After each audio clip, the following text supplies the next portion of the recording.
We're taking a deep dive into the winter forecast for Washington, D.C., Maryland, and Virginia. Now, we've been tracking several large-scale patterns that will shape our season. And this year's forecast does have a familiar name behind it, La Nina.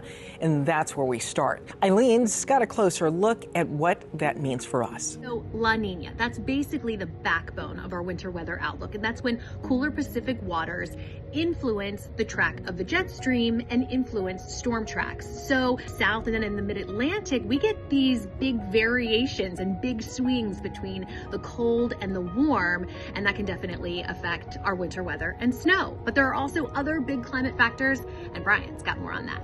You may not have heard of these things before, but we look at things like the Pacific Decadal Oscillation. What? Atlantic Multi-Decadal Oscillation, even the Indian Ocean Dipole. These are all kind of climate dials that kind of move things around, moisture and heat through the oceans across the globe. And they have an impact, particularly when they line up with La Nina.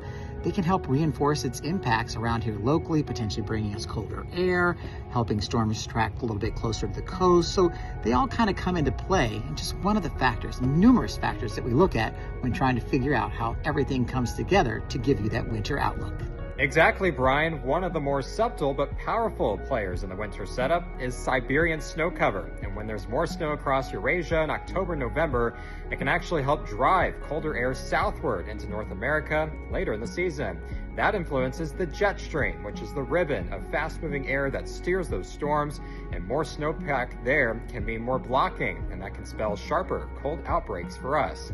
Now, Mark's looking at what all these ingredients add up to in terms of temperatures right here at home. Our average temperature for DC in the wintertime runs at about 39.3 degrees, and this year we're forecasting near to slightly more milder temperatures at about 39 to 39.5 degrees. December looks to come in at about close to or slightly above average, with about 40 to about 41 degrees for the average temperature.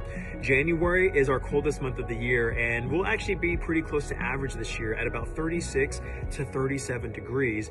And as we finally start to round the corner and start to see some more milder days by February, we're going to see temperatures back to close to average, which is about 39 to 41 degrees. So remember, stay connected with us on air, online, and in your First Alert weather app for updates all winter long.